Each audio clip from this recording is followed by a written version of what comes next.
Welcome, everyone. My name is Brian Meyer, Chair of the Riders Advisory Council, and I call this meeting of the Riders Advisory Council to order on January 4th, 2023. So welcome to the new year, everyone. John, may you please call the roll? Sure. Brian Meyer. Present. Daryl Brewer. Jose Del Cid. Present. Mahalia Fernando. Present. Mike Leibowitz. Present. Pat Sheehan. Present. Cole Stout. Okay, maybe Cole will join us later. Emma Wormser. Here. All right, you have a quorum, so. Thank you so much. I motion to approve the agenda as presented. All in favor, please say aye. Aye. Aye. Aye. All opposed, please say nay. The agenda is approved. We will now transition to public comment. This is a great opportunity for members either in person or virtually, or those who have pre-submitted any comments for the Riders Advisory Council to do so now. Are there any members in person? Or any members of the public? Are there any members virtually? Feel free to raise your hand and we can call on you. Steve. Thank you. Can you hear me? This is my first opportunity with Teams. Welcome. We can hear you. Oh, great. Well, I'm Steve Caffin, and I'm a member of several WMATA committees, including the Accessibility Advisory Committee, previously the Bus Transformation Project, and most recently the Better Bus Project. I had a conversation with a woman rider about a week ago, whom I've chatted with before. This happened to be near my home at the DuPont Circle North bus stop, servicing route number 42 for the bus, across from the metro, and it's the principal connecting point between rail and bus, and I think that's what she was doing at the time. I arrived and she knows me, and she said to me, you know, this wait gets longer and longer. And there are actually 6 people waiting at the time. So I said to her, have you contacted Metro customer service about the situation? And what she said to me was, there's no way to talk to them. And so I wanted to bring this to your attention because it may be one of the overriding issues that resulted from the Better Bus survey results, which were okay, but you know, could be better. I've had experience in using the form online to contact customer service. It's a complex form and it rarely gets a response.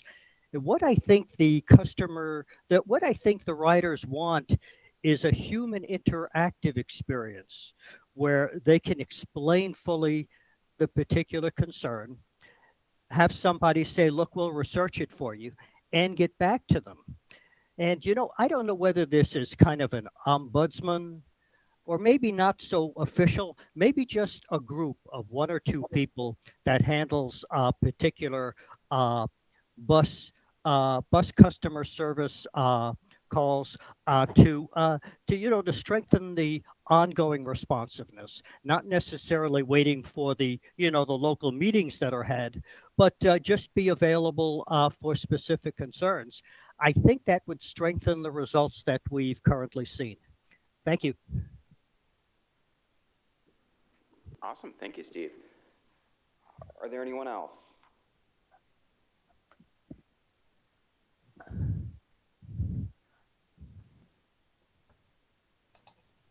Okay. Hearing none. John, were there any pre-submitted?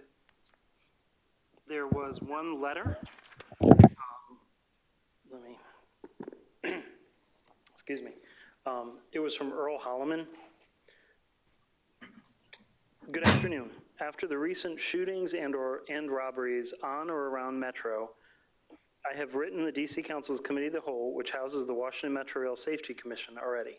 I am writing to ask if this council is still active, and if so, what measures are being suggested or taken to improve safety for riders. There's a push to get more riders on Metro, but why aren't safety measures being established as well? Metros are dark, dim tunnels without metal detectors. Transit police are hardly visible, which adds to the paranoia and feeling of constant unsafetyness. After the latest shooting today at the Benning Road Metro station, the Metro GM stated that riders are safe. I was mind blown and speechless. What measures are available for rider safety? How are riders safer right now than they were at 9:30 a.m. when the latest Metro shooting occurred? Fare evasion has been going on for a long time without any action. How long will shooting be allowed to go on before action is taken?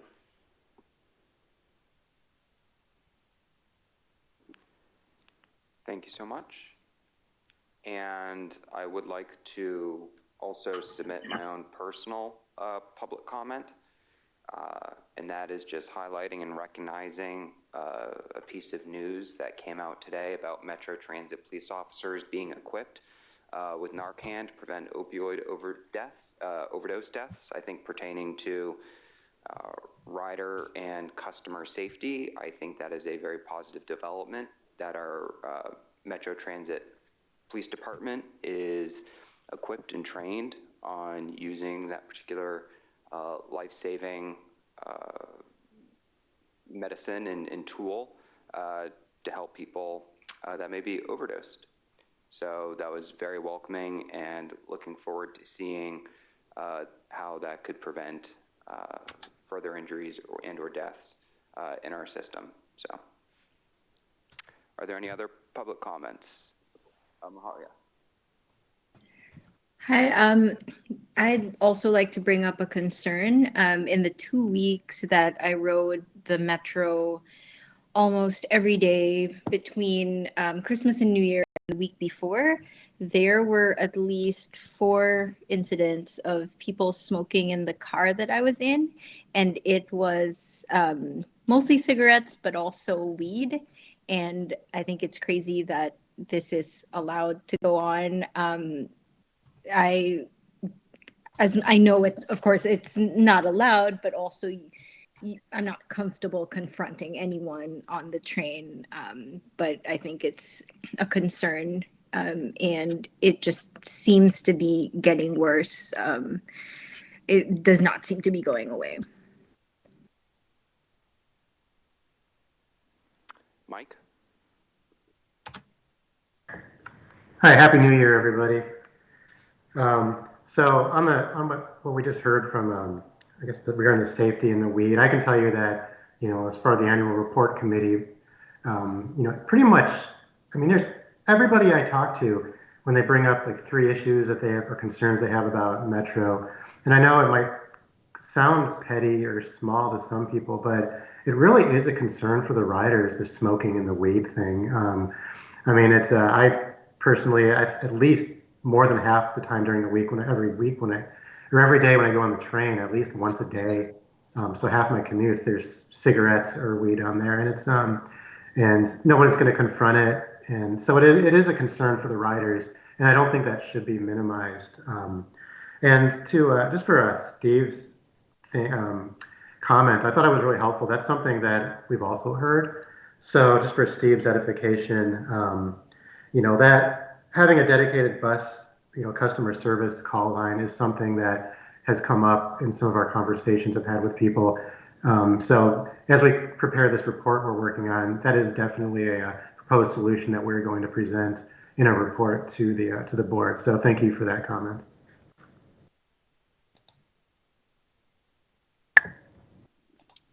Thank you so much. Are there any other public comments?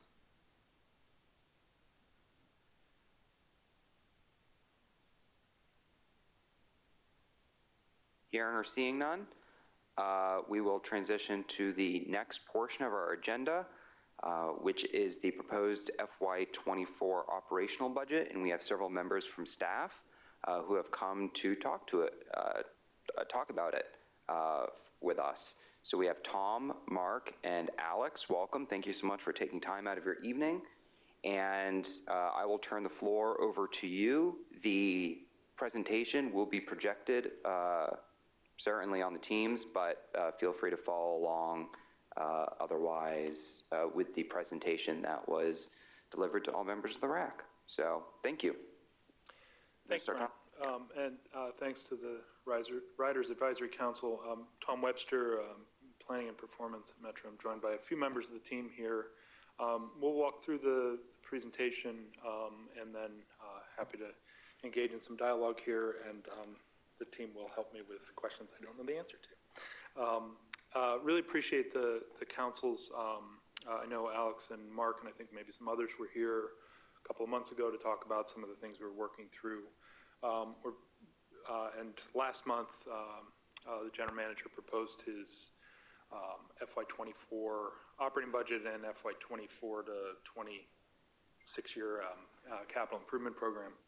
And later this month or next week and going into the next few months, we'll be going through some public engagement and discussions on the budget. I wanted to touch today on the proposed service and fare changes that are included in the budget. Excited about some of the things we're bringing forward here. The budget advances some incremental Metro bus frequency improvements while we have launched and are moving forward with the bus network redesign. It includes some frequency improvements, some rail service frequency improvements, and with a focus on improving service in the center of the system, predictable transfers, and increased destination access. It includes proposals for a low-income fare program, a regional low-income fare program administered by Metro, as well as some pretty significant simplifications to the Metro Rail fare structure. All really focused on improving the experience of our customers going into next year, encouraging ridership, increasing revenue, and importantly, advancing equity and access to opportunity. So at the heart of the service proposal, we of course all know that customers want fast, frequent, reliable service, and they want it all day. And we've confirmed this assertion with data from our customers, with surveys, and analysis of travel behavior in our system and transit in general. Coming out of the pandemic, the team's been working also to restore our 7Ks and trains into service. For the past several months, we were working on a bunch of different concepts and evaluating them for best using our rail infrastructure and improving service in an optimal way using the infrastructure and the vehicles and the resources we have available. Again, focusing on how we grow ridership and improve access to opportunity. The concept here is to increase daily train trips all day and provide very frequent service in the center of the system, and then that provides a strong base for the entire system in the region. Trains will arrive every 3 to 6 minutes in the core and every 8 to 12 minutes or better system-wide, so across the whole region. The first part of the proposal is increased green and yellow line service with a changed service pattern and more frequent train service. By running more trains, the entire green line and the yellow line will receive 6-minute service all day instead of only the combined parts of the service. These improvements will clearly especially benefit the parts of the southern green line that have traditionally been served by less frequent service, despite their relatively close location to the core of the system. And it combines significant equity benefits for the region with also high ridership potential with some of the growth and development that's occurred on that segment of the system. It also substantially improves yellow line service and connections from the fastest growing parts of Alexandria and that part of Virginia and the region, and increases frequency and access downtown. Using the Yellow Line Bridge, which is currently closed, but with our existing baseline service is really an underutilized asset in our system. The second part of the rail proposal is, thank you, John, I may have lost control here. Or maybe it's frozen. Okay, thanks. So to run more Orange Line trains, providing 7.5-minute peak frequency and 10-minute frequency all day. This improves connections at particularly New Carrollton to intermodal connections to Amtrak and MARC and the future Purple Line, and offers more frequent service than our baseline and today in the busy Ballston corridor. It's about 23% more service than the baseline service on the Orange Line. We have a couple of examples, and many of you have seen this, of what a customer will see at some select stations, but this repeats across segments of the green, yellow, and orange lines. So here we have examples at Congress Heights, Eisenhower Avenue, and Vienna, and you see much more frequent service. And instead of baseline trains every 12 minutes, the proposed trains would come every 6 minutes on the green line at Congress Heights, 6 minutes at Eisenhower Avenue, and 7.5 minutes at Vienna. And again, this is maximizing the capacity of our system in these locations. One of the significant benefits of the changes is much more efficient, fast, speedy, predictable transfers at our key transfer stations. Here we have an example of what the PIDs would look like on the different platforms at L'Enfant Plaza, so right here. And you see very short wait times at a key transfer station where many of our lines intersect. And what this does is it provides, again, fast and quick transfers for a lot of customers who travel through the core and make connections to other parts of the system from their baseline. Thanks. Sorry. So also importantly here, because of those transfer benefits, I'll just call out the example of the customer traveling from Silver Spring to National Airport. Even though the red line frequency would remain the same as the base, that a red line customer would still see pretty significant benefits due to the decreased transfer time, wait time at Gallery Place on their way to National Airport. We also have a couple of examples here of destination access from two stations. So here we have Anacostia, and one of the values of increased frequency of service and shorter transfer times is improved access to jobs and other destinations within a relatively short amount of time. So with a short walk to Anacostia, the number of jobs accessible within 30 minutes for somebody commuting from there increases quite substantially. So by 25% with that short 30-minute commute as a result of the more frequent service and the shorter transfer time.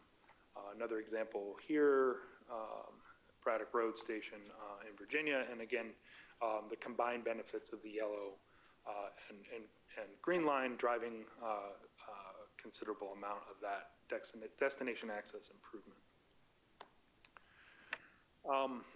Overall, we're projecting a very significant portion of our existing customers would be positively impacted by these service changes, with about 40% not impacted and about 8% impacted by slightly longer total travel time. We expect the improved frequency and the faster transfers will also lead to more ridership, so ridership growth. And overall, this is possible with relatively small dollars in the scheme of our over $2 billion operating budget.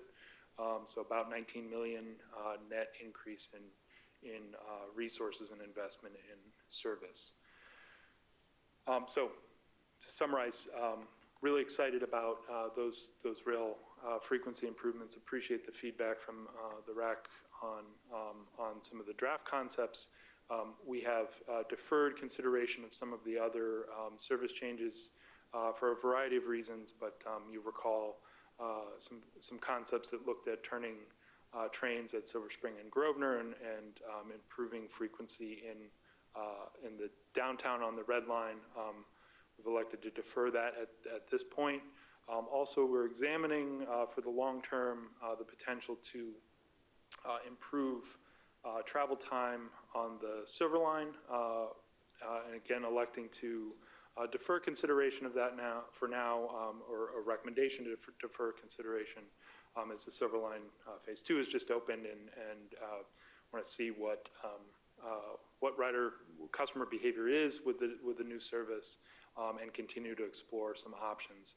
We are constrained, I think, as most of you know, with our two-track system. You can only speed up the trip as much as the next train in front of you, so we're looking really with the existing infrastructure at a maximum express improvement of about 4 or 5 minutes, but still worth considering and examining for future consideration. Mentioned also, we're recommending a few incremental bus service changes. So about a year and a half ago now, the board approved and we implemented the all-day service improvements on about 36 bus lines, so 20 lines to every 12 minutes and 16 lines to every 20 minutes. So we're building on that with some incremental improvements recommended for FY24.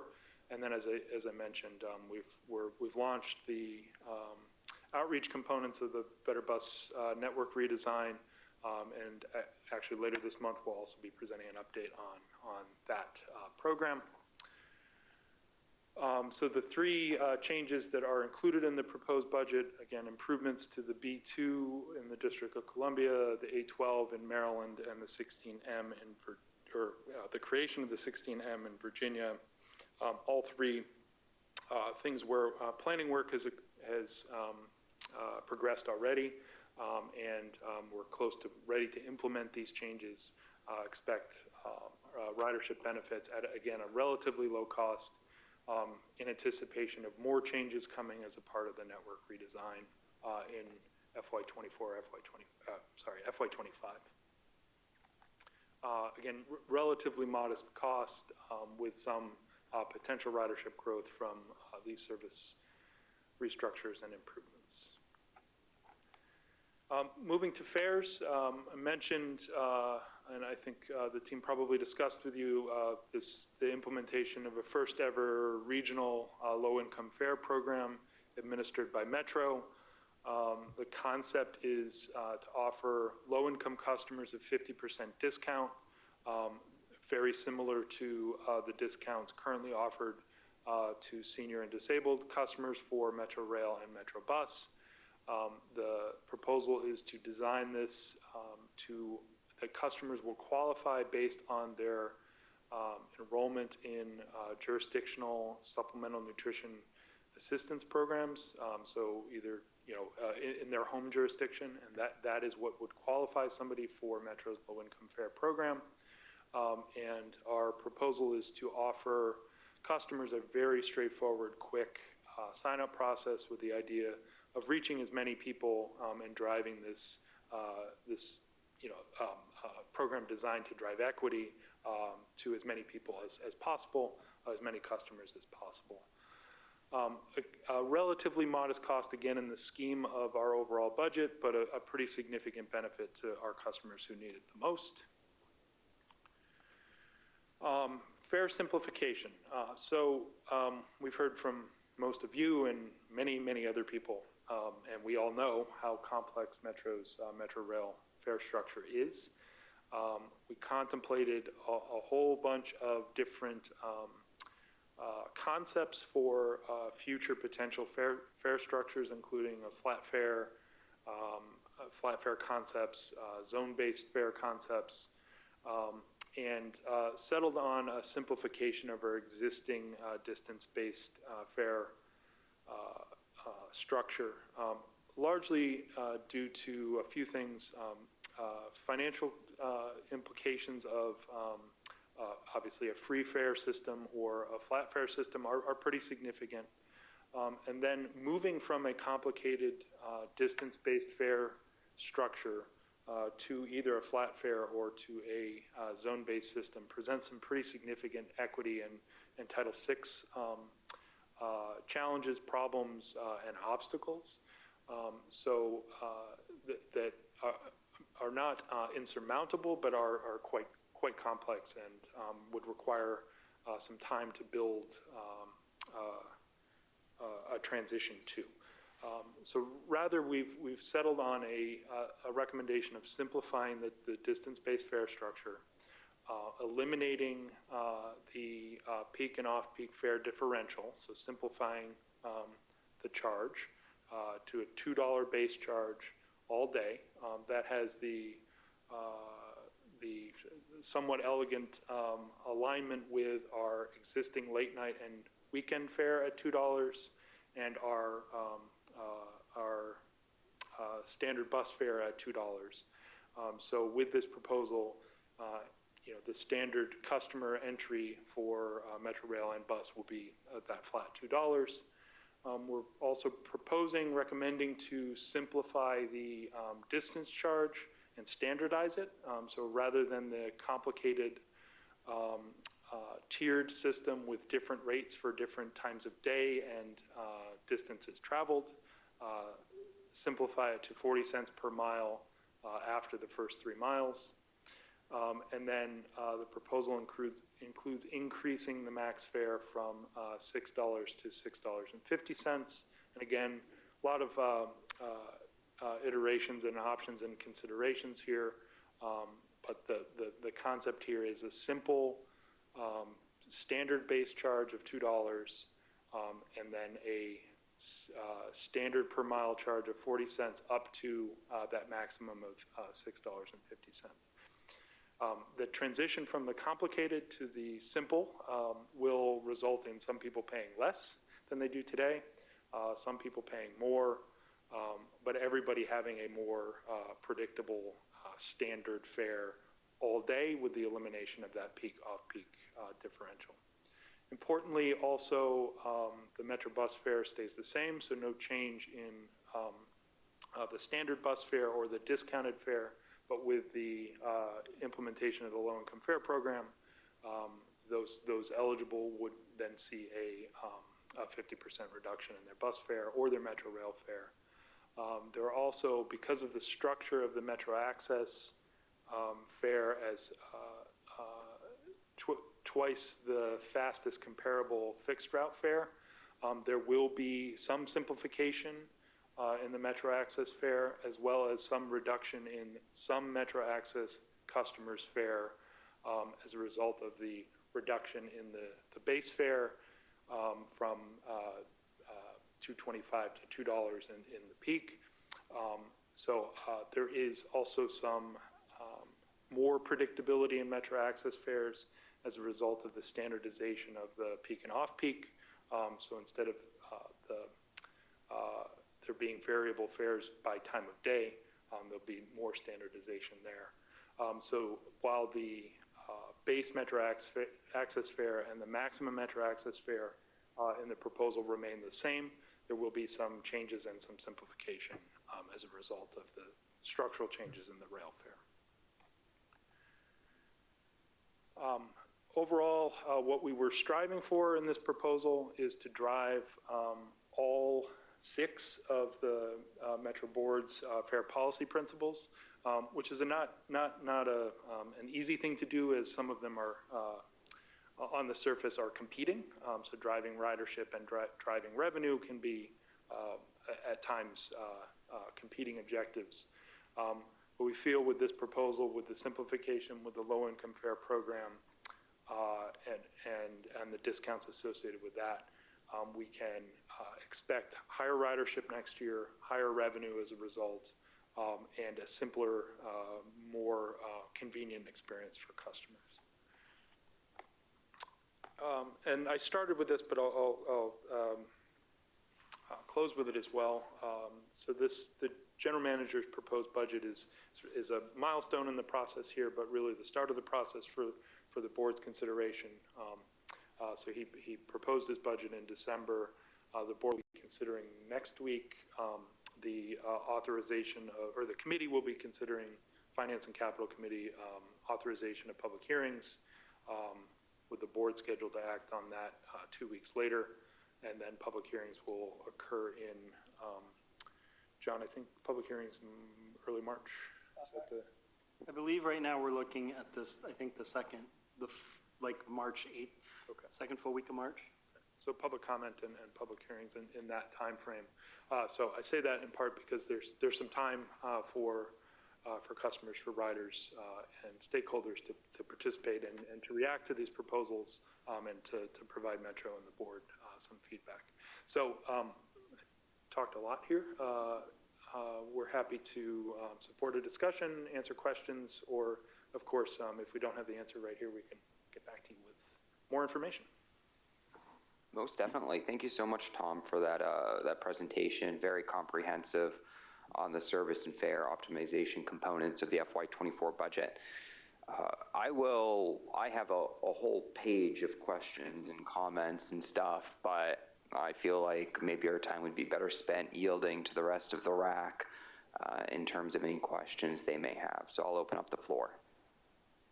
You can just feel free to raise your hand.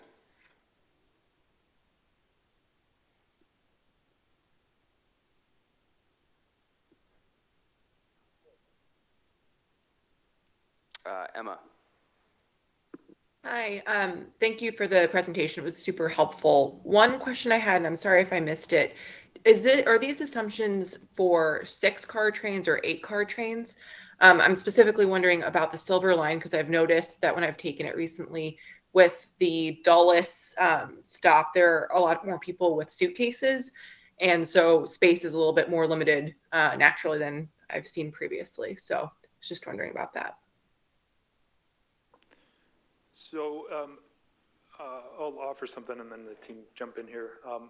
In general here, we will be striving to operate as many 8-car trains in service as is possible as part of the service plan. So as 7000 series cars are returned to service and we move towards the budgeted frequencies in the current fiscal year, and then as we move into this proposal for FY24, we would also start to see more and more 8-car trains as part of the service plan. Mark or Alex, anything to add there? Good. Okay. Thanks for the question. Mike. Yeah, thank you. Excuse me. Thank you for the presentation. It's really helpful to look at everything and all the numbers. It's sort of one thing that's come up very frequently is really the biggest concern from riders. One of them that I've talked to, as well as myself, is the long-term health of the system. And, you know, the term death spiral gets thrown a lot around. It's been going around for a long time. And I guess you can walk me through a concern I have about really, because I know like Metro acknowledges in some of the literature about the budget, the long-term deficit and things like that. But does this fiscal year 24 budget seem like it kind of like kicks the can down the road a little bit, and kind of because there's so many unknowns, whether it's you know, where certain federal resources are going to lapse, you know, a lot of it's based on the assumption that, you know, ridership's going to go up to maybe about 70-some% of the peak that it was before, and I'm just concerned that there's a lot of you know, at least for this budget going forward, the proposed budget, if we're still going down that death spiral, or is there a plan in place to maybe cut some costs or to move things to kind of get ahead of it for when you get to 25 and 26 as the deficit gets bigger and bigger and bigger and everything like that? Thank you, Mike. We really appreciate that question. It is certainly a challenge. I think I'd offer that the 24 budget proposal is really a bridge to a time when significant investment, new investment is going to be required to continue to sustain and grow the Metro system. There's no doubt that the scale of the financial challenge beyond this FY24 fiscal year proposal is very significant. It's beyond the scale of belt tightening or cutting costs here or there. It is really an opportunity to invest in the future of the system. So rather than kicking the can, I think this is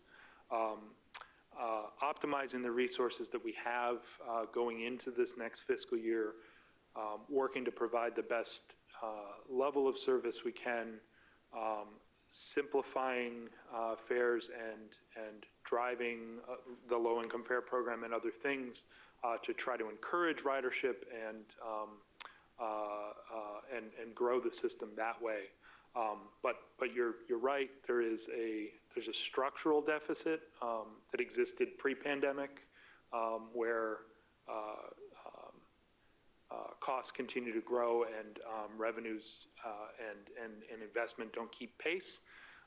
And now that's of course exacerbated by the challenges coming out of the pandemic.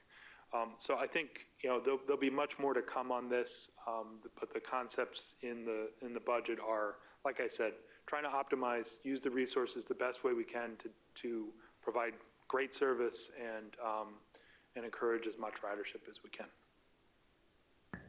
Thank you. Phil? Yes, good evening, Tom. I'd like to ask two questions. One of them is the capital budget.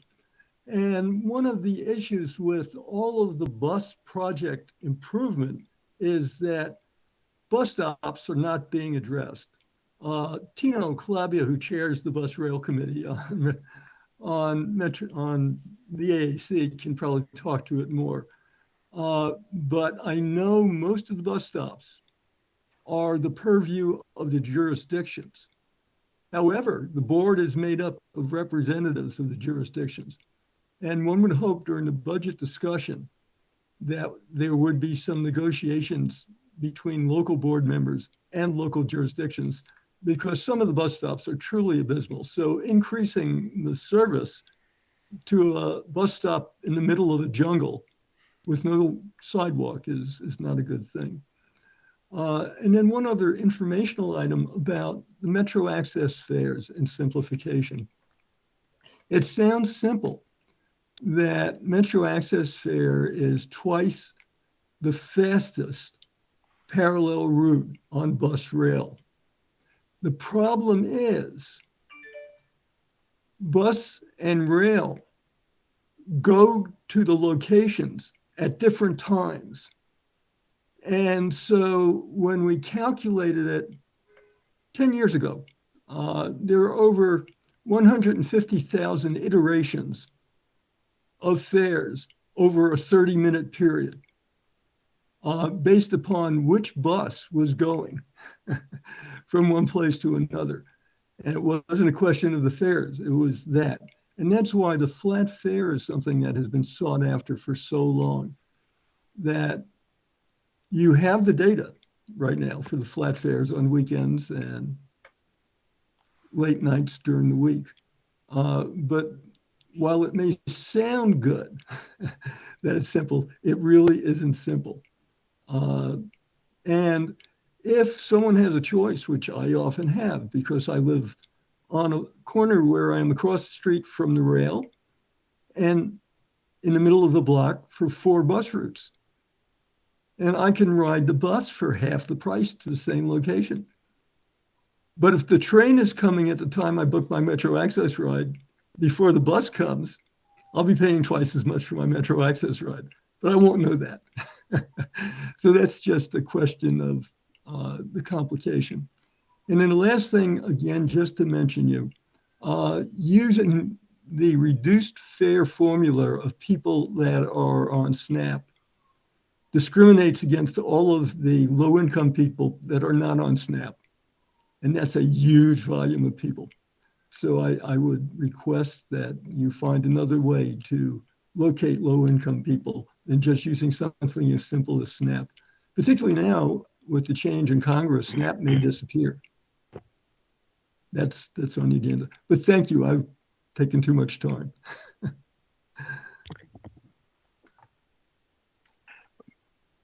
Brian, this is Pat. Oh, hey, Pat, how are you? Hey, I'm good. For whatever reason, I can't seem to raise my hand. The keystrokes don't work from the PC. If I could, thank you, Tom. Appreciate. I'm going to sort of follow in Phil's footsteps. One of the tenets that we have talked about over the last couple of years is fare simplification. As Phil said, you've got 150, 200,000 combination of trips between bus and rail, and that doesn't even count what we get on the Silver Line now. And so, from the Metro Access side, you've got people that say my trip going there was $4.50. My trip coming back is $2 or $3. Why the difference? They don't understand it. We spend more time, I think, with trying to explain why the difference with the fare structure for Metro Access in getting that work done. And I wonder how, it's just very confusing. It's a combination of what comes in from the trip planner and the fare calculator. And what we have really is a chance to do a flat fare. We're doing it on weekends, as Phil said, so we know it works. We're doing it late night, so we know it works. And what we want to try to do is have universal fare application and a sense of equity for individuals throughout the system. I think that it would be very easy to do. It'll make the lives of people with disabilities so much easier. Phil brought up the point about the calculation of twice the fastest fare. Why do we have to have even twice the fastest fare? Why can't that be one time or 1.5 or something like that?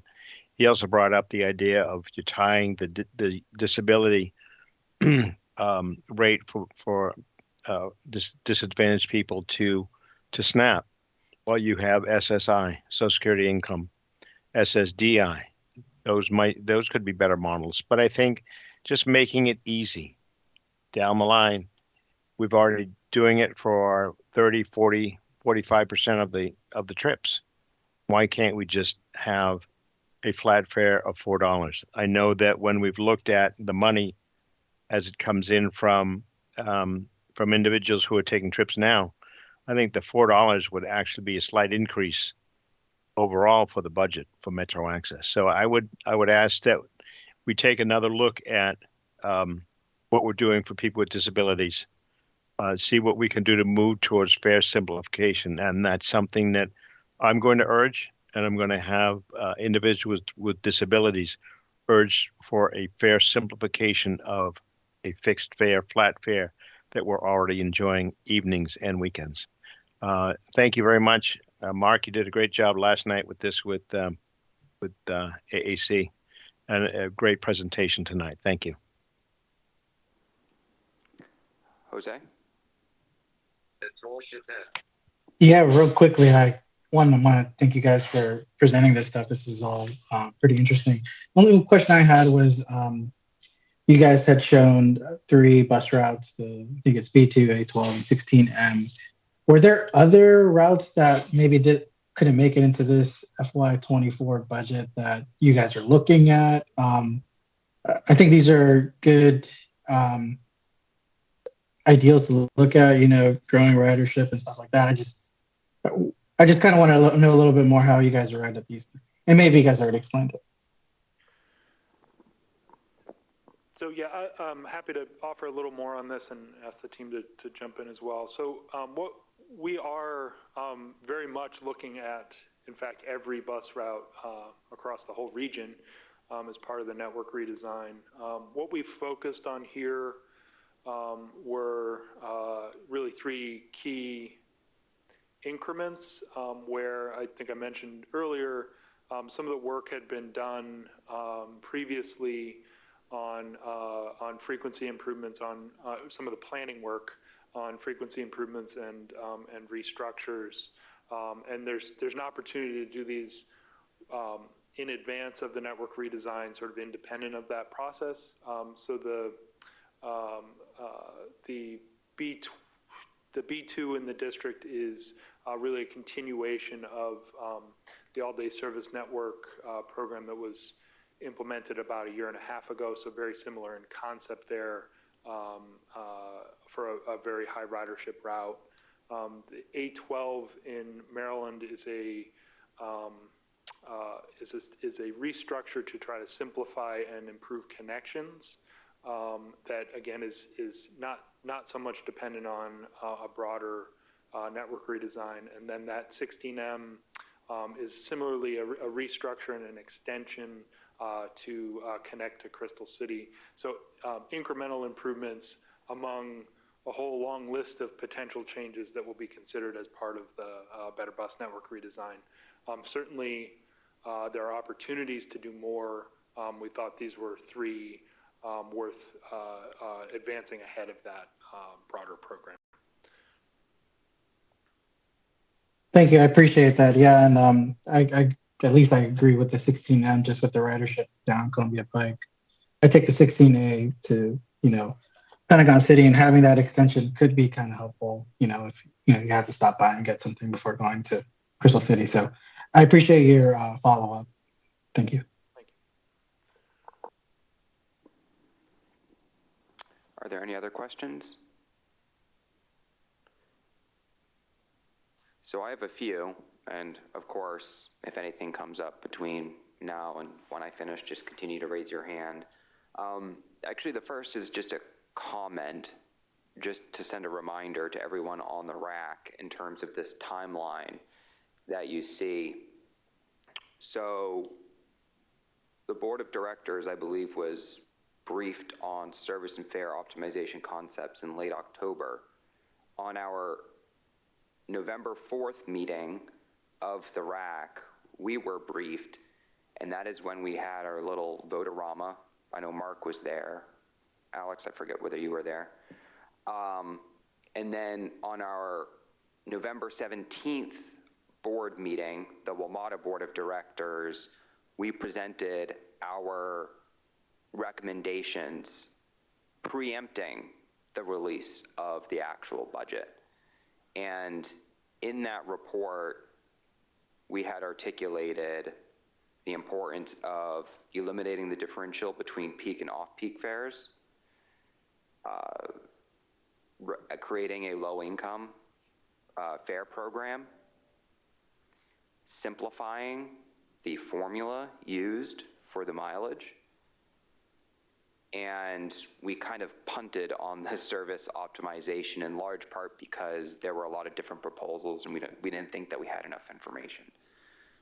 So the fact that the FY24 budget that was released in December and that we're talking about now and we'll be talking about for the next 3 or 4 months includes all of the fare optimizations that we talked about. And again, I'm just speaking Metro Rail or Metro Bus. Unfortunately, I don't know too much about Metro Access and how that plays into all of this. I don't know if I'd say impressive, but grateful that our feedback was received by staff. And we will see when we do the, budget workshops and public outreach, whether what was proposed and what we talked about in November is whether we're all on the same page. So I just want to kind of remind everyone of that timeline in terms of what happened. In terms of some questions I have, the first, why Mount Vernon as the turnback spot? There is a simple infrastructure reason for that. That is where we have the infrastructure to support the turnback. We have operated this service pattern in the past. We are limited in locations where that type of service pattern is possible by the infrastructure that's available across the system. So that is the reason for that location. It also happens to work well with the service design here, but it's really the limiter is, or the constraint is where that infrastructure is.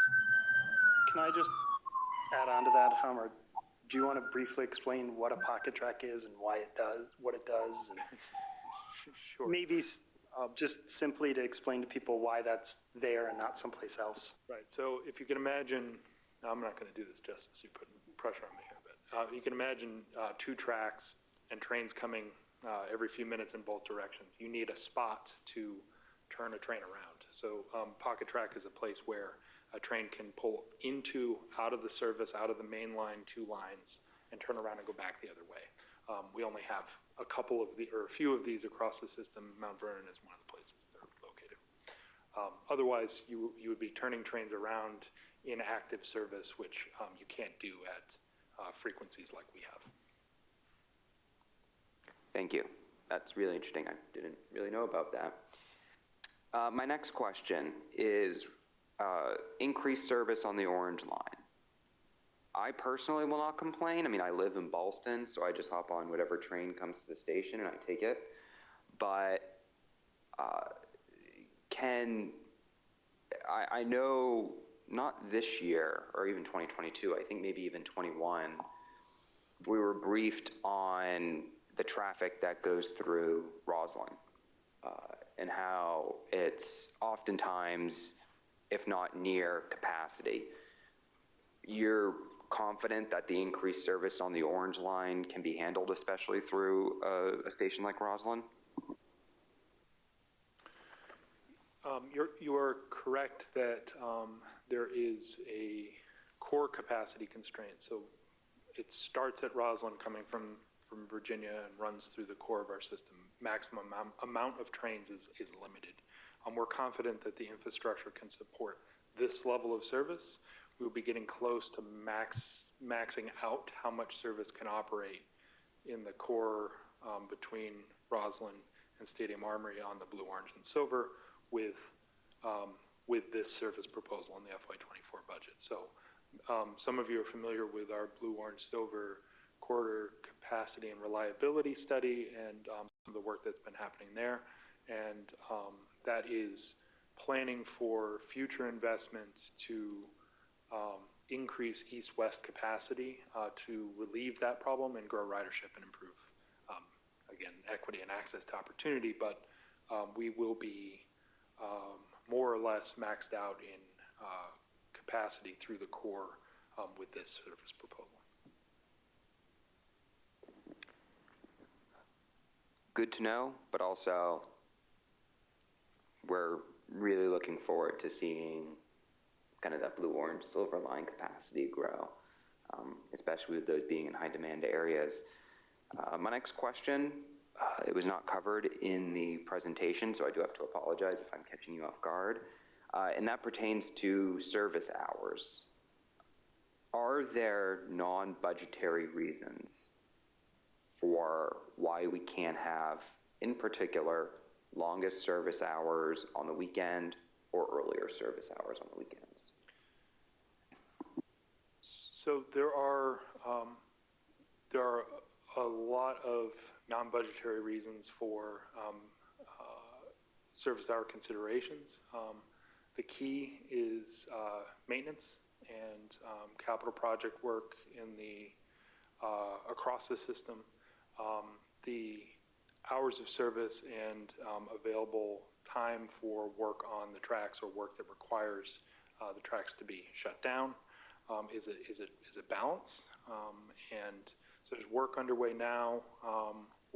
We've described it as maintenance optimization or optimization of overnight maintenance to try to get as much productivity out of that period of time when we're doing maintenance overnight with an eye towards, we all want more service, more hours of service long term, but figuring out how to balance those trade-offs is an ongoing consideration here too. So again, in this sort of multi-step, using the resources the best way we can, optimizing the time, the physical infrastructure, the financial resources, that'll continue to be a goal and a consideration. No, thank you. And one of the reasons I asked is just because I know that was part of our, again, preemptive recommendations back in November, but there's obviously a lot of constraints that exist within a system.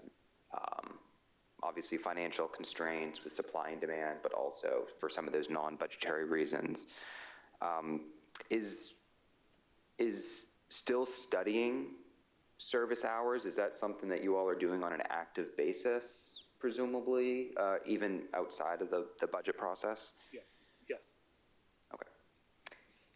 The low-income program, just a question, actually two questions. That won't roll out by July 1st, 23, will it? So we are striving to implement it, assuming that it works its way through our process here and we move forward as quickly as we possibly can, with an eye towards July. There may be technical hurdles to being able to do it that soon, but that's the goal. And would I be presumptuous? And if I am, please correct me. The reason that you all are utilizing SNAP is because things like income verification are already being done for that particular program by the federal government, and so you all wouldn't have to create your own system for doing that? Yeah. So one of the barriers to establishing a low-income fare program is that eligibility verification process. So with an eye towards speed of implementation, simplicity of implementation, relying on another proven process for qualification and certification allows us to implement it quicker and more seamlessly. And then just my last comment, I promise no more questions, is as a Virginia resident, I do think the 16M, that was very comforting to see. I think the Columbia Pike is, I think just the amount of traffic and the popularity in that area certainly warrants improved service on the bus. So, okay. I will turn it back to the group if there's any questions or comments. Sorry, I just hijacked a bunch of time in the meeting.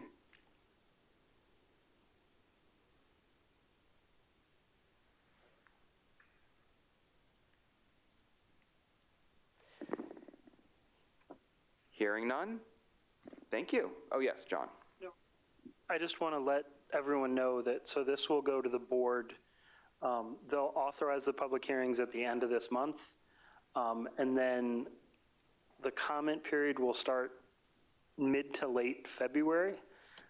So I will be keeping you all in the loop about sort of our stakeholder toolkits, as you've seen for other, that we've done for other projects that have sent you for stuff about the Silver Line and the Platform Improvement Project, and other tools that will help you as you go out and talk to your networks and get their feedback to inform sort of your recommendations to the board. So it will be, we're not going to be going out to the public for probably about a month and a half because there's a lot of wheels that need to turn to get everything ready to take the show on the road. But when that is ready to go, you'll get information to help facilitate your discussions with your networks. Thank you, and I greatly appreciate that. Not only because that will give the opportunity for RAC members to participate themselves, but also potentially to attend as many virtual or public hearings as possible. I think that'd be great. Just so we can see, get real-time feedback from riders and customers in general, but, also see kind of how it aligns with what's been presented and what we've discussed in our own meetings. Any last questions or comments? Brian, if I could just say thanks again for engaging with us. As you mentioned, we're listening, so we appreciate the feedback. And even if we disagree, it's great to have the have the engagement and have the conversation. So appreciate it. Most definitely. Thank you so much for coming and talking to us about the proposed FY24 budget. As we've discussed, this is going to be a multi-month process, and you're certainly going to hear from us between now and the eventual adoption and implementation of the budget. But I think we've started off on kind of a good front, both for the operational, but also the capital side of it. So thank you so much, and yeah, we'll be in touch. Thanks. Okay, we'll now move on to our next agenda item, which is the annual report committee update. Mike. Thanks, Brian. Just a couple quick things for the annual report committee. We are down one member, so I wanted to put out there if anyone on the RAC who's not on the committee does speak to riders regarding rider concerns, please feel free to provide us, just send an email or let me know directly, however you want to do it, just what those riders' concerns are that we speak to, and any proposed solutions that those riders might have. And then I'm thinking, next meetings, what we'll do is then we'll, at the next RAC meeting, we'll kind of put all this together, kind of really lay out all of the concerns that the riders have expressed to committee members over the last several months, and then think about some proposed solutions to incorporate into the report. And just a question for John. I just wanted to revisit our one ask that we had a while ago. I understand a lot going on, so I appreciate all of your support. Getting access to some of the rider survey data that was provided to the staff a while back, seeing if we can get some of that so we can better formulate our proposed solutions for the report. Yes, so I have had some initial conversations with our customer research folks, and I need to follow back up with them now that we've sort of cleared through the holidays and into the new year. But I think that there is some, I want to say possibility, or I think there's some movement there. So I think there's a possibility to get some high-level information to help you. Thank you. I have a question, Brian. Hi, guys. First, thank you, and Mike, thanks for your leadership. I have a question about kind of what the cadence is. I know everyone's sending you data information, and you're gathering that. Is that one person a month? Is that 10 people a month? Is it 30 people a month? 100? What is how are we doing on that? Because it is good qualitative data. Just curious about the cadence. Thanks. Yeah, so it's less than that. It's I think we're about 50 total people right now, to be honest. I've spoken to a number of people, a few people. Halia has provided some people. I think Marcella, who's obviously not on the RAC anymore, provided some good information directly to me. I think about 10 people that she had spoken to, bus and train. I was going to put out I'll say it now, to members of the committee, if anybody you've spoken to over the last several months, or if you haven't gotten started, no problem, it's a new year. If you can speak to as many people as you feel comfortable speaking to and provide it to me, you can send it in an email. We do have that, and I can send the link again. We do have a data sheet that I haven't always been great at updating it as well, but it's pretty good. It's just connected to email, and it's really useful to kind of record the solutions and which jurisdiction and all the data points for that. I know Patrick for Metro Access certainly would love to have as much as you can provide. So probably to answer your direct question, probably less than what I was hoping and expecting so far as individuals speaking to, but I think that, I think we can get there. But maybe this is an opportunity for a call to action to your fellow committee members. Maybe everyone could try to talk to 5 people a month or something, I don't know, just food for thought. And then I think the data that you asked for the WMATA data will be incredibly helpful in informing the conversation. I just think we have to remember that the qualitative data is so helpful. It supplements other quantitative data. So rolling that all up together as you guys think about recommendations. So thank you very much. Thank you. Thanks for your work. Michael, this is Pat with AAC and RAC and Metro Access or whatever.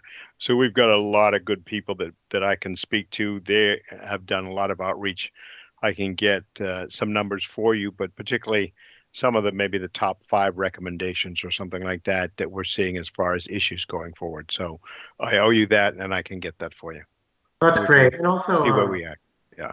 I really appreciate that. And the concerns as well from riders, you know, and you know, because like I mentioned earlier during the public comment portion, you know, there's things that might be considered small potatoes to, you know, in comparison to discussions about the budget and the fiscal health of the system.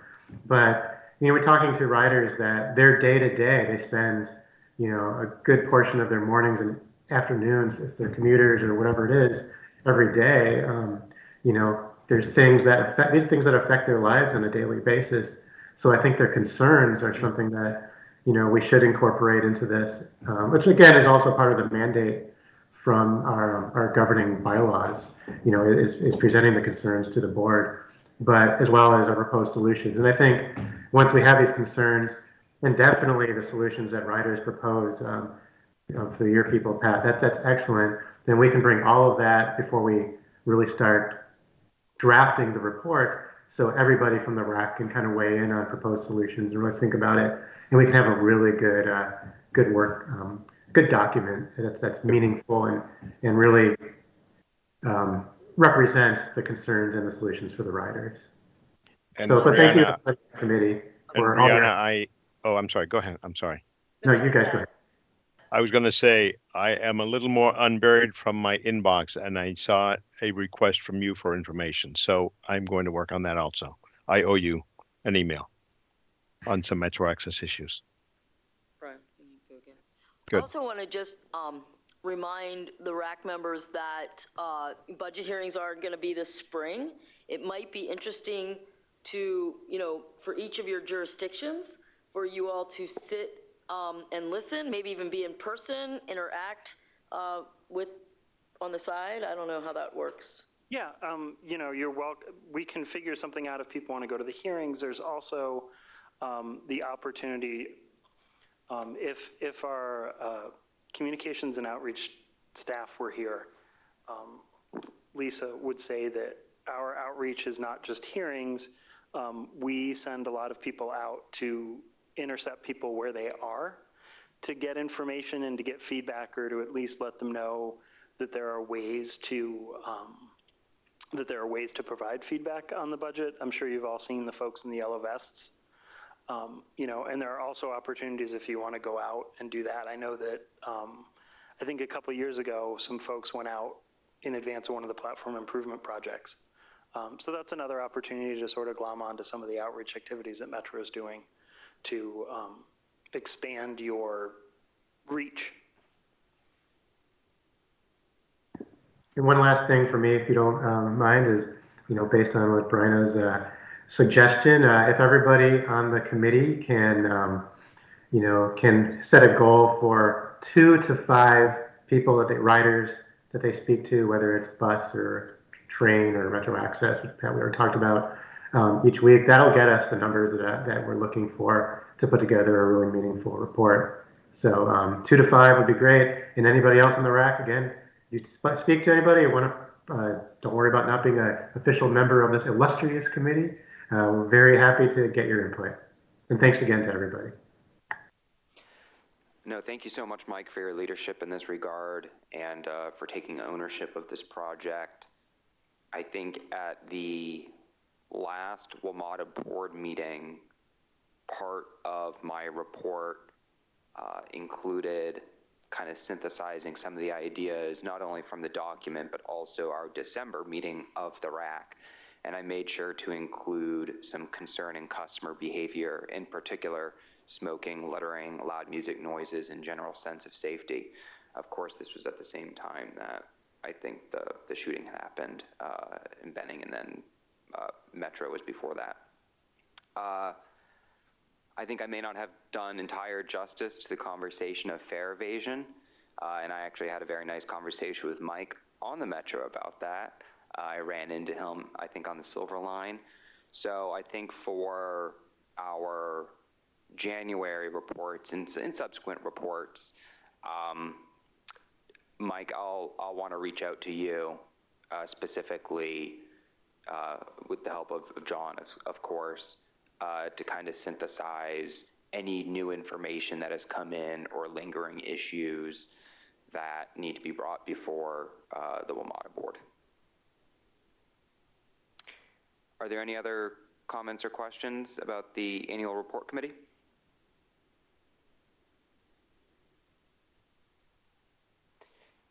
Hearing or seeing none, we'll move into our next agenda item, which is new business and announcements. Are there any members that would like to present any new business items or announcements?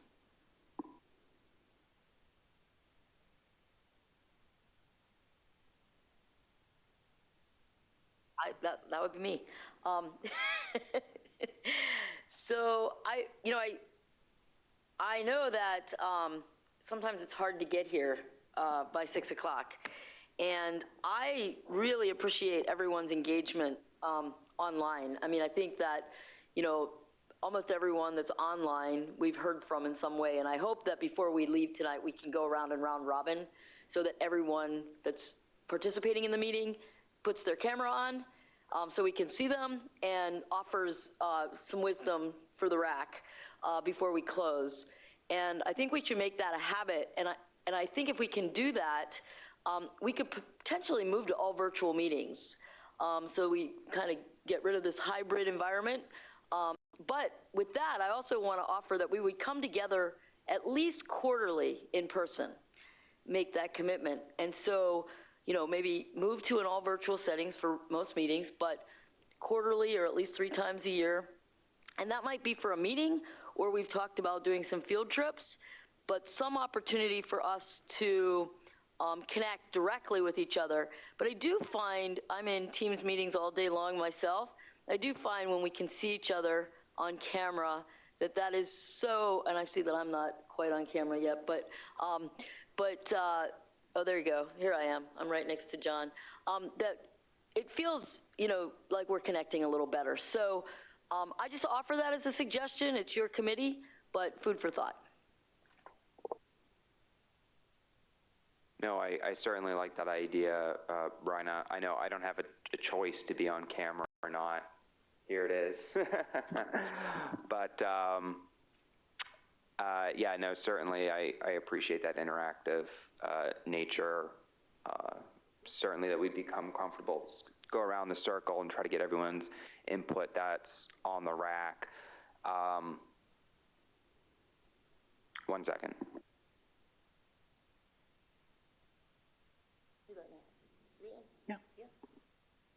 Okay, so I guess I'll just start with the first person that I see that's on the RAC is just Mike. Say hi, Mike. Hello again. I think I've spoken today, but Happy New Year to everybody again. And also your thoughts about the proposal on the table. Thanks. Oh yeah. I think that's a good idea. I like going to the meetings. I think the meetings are good to actually meet with people and really, talk to them and like Brian was said, get the, kind of get the, this works better when you're meeting with people, but, everybody has different schedules. Everybody has their own lives, whether it's families or jobs, everything like that. I know for me, if our meeting gets done as late as 8 o'clock, for example, it takes about an hour to get home on the Metro. So it's 9 o'clock. So I like the virtual idea as long with the caveat that quarterly meetings are in person to the extent possible for everybody, understanding everybody has various things in their life. But I think that's a really good idea. Thank you for proposing that. Jose? Hey everybody, and yeah, sorry for not participating as much as possible with the presentation, but I think with the proposal on the table, I think I'm all for virtual, just with time commitments and getting. I want to get there on time and talk to you guys, but I think the last time I came down, I got there right when we started. So, but Brian, to the proposal about quarterlies, or I'm more looking forward to maybe if there's opportunities, whether it's some of the people in Virginia, DC, or Maryland getting together to do some of these field trips. I think there's some cool projects. I mean, with Potomac Yard coming up, where we can all, maybe get to know our system a little bit better. So yeah, open to suggestions on field trips or even going to Metro Bar or whatever. Yeah, so I'll leave it at that. John, you have a hand. John? I just wanted to follow up, just because Jose mentioned it. The 6 o'clock start time isn't set in stone. If adjusting that, maybe moving virtually will make it easier for everybody to be here at 6. But if we need to adjust that, I would certainly be open to changing it to make it easier for people to get to, home or wherever they are to participate in the meeting. So if anybody has thoughts on that, please chime in. Hi. Yeah. Oh, sorry. Yeah. I really like the idea of like a quarterly, let's make an effort to all get together. I admittedly, the past 2 months had all intentions of making it personally to the Metro office. And of course, today it was like catching up on holiday emails. But the thing is, like, there's always going to be something, right? But I feel like if we make it a point to maybe meet 3-4 times a year in person, and then either do virtual or hybrid the rest of the time, I think that would be really useful. I would love to meet other folks on the RAC as well. Pat? I'm a big fan of the virtual meetings. I know with the what we've seen with the AAC, we've been getting tremendous amounts of participation on the regular meeting, and then in our, whether we call them working groups or subcommittees or whatever, in those groups, probably 45, 50 people. And so I think that it works well. In my particular case, being blind, it just, the transportation can be a little more difficult navigating and all of that. Metro access, getting home, just a little bit more work. So I like this. I appreciate it. I think getting together, I certainly like the idea of getting together around projects. I think there are some things that we can work with and to learn more about the infrastructure on the system. One of the things that I actually have neglected to talk to this committee about is a project with an internal GPS system called Waymaps. And that is internal GPS, which they are going to be doing throughout the system. I'll be getting more information on it in the middle of January, as far as the soft rollout of this system.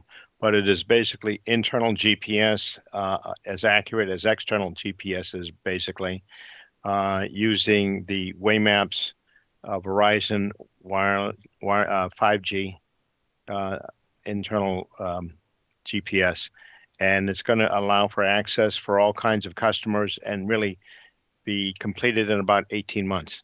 So I think it's a very interesting project being sponsored by WMATA and some of the disability community, but it really has impact for a lot of people. So as we get it more of a soft rollout, don't think it'll happen in the winter, maybe a little bit later. I'll let this group know, and I think if members of this group would like to participate in a project like that, at least learn about the technology, what it is, how it works, and what it does, I think that would be fascinating. But it's very exciting for the disability community to give us step-by-step directions inside each of the Metro stations, and then also connect us outside with restaurants, shopping, and everything else, step-by-step internal GPS. Very cool. Thank you so much, Pat. Emma? Hi, everyone. Happy New Year.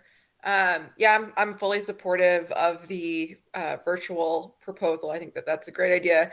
I've never been a huge fan of hybrid. I like either all in person or all virtual. So I would support that. And sort of to echo what Pat said, I think it makes it more approachable for members of the public. If it's virtual, they don't feel like they're talking to a massive room full of people where their face is projected. We're all somewhat accustomed now to this virtual environment. I think it just feels, more approachable. So that's my 2 cents. Okay, yeah, it sounds like there's a pretty strong consensus on that particular subject. I know I certainly would love a reprieve from coming here every single month, although I do come here every month anyways for the board report, of course, and sometimes the committee meetings if I get time, but which also brings me up to another new business, which is if you do have, I know Thursday mornings twice a month may be a lot to ask, but if you are curious about some of the inner workings of WMATA and also being able to kind of get that face-to-face interaction that, you may not be able to get maybe at a meeting or with any given particular event that you may or may not attend. Certainly, I think the board meetings are a fun opportunity to come here at our headquarters and check it out, and to get to meet some of the WMATA board members as well as some of the staff members for the system. So, John, can you send the calendar if there's an updated calendar year 23? Yes, I will send out the calendar, and then we'll try and get a little. One of my performance goals for the year is to regularize things a little bit more, and so I'm going to try and be a little bit more regular with getting you all updates on what's going on with the board. No, my job. HR doesn't call it a resolution, unfortunately. I wish. I guess the beginning of the year is Q3, so your Q3 performance goals. Yes. So anyway, but yes, I will send out the schedule. I would also, and I can't remember if I've said it to this group, but if you don't have the time or the bandwidth, if you're working, to watch a full meeting, they are of course archived on YouTube. You can, watch them later in the day or at any point. It's also interesting to follow the Twitter accounts of either Justin George, who writes for The Post, or Jordan Pascal, who writes for WAMU/DCS. They provide a pretty good, quick recap in 212 characters or less. So those are interesting to skim if you can't watch the whole meeting. Perfect. Are there any other new announcements or new business items?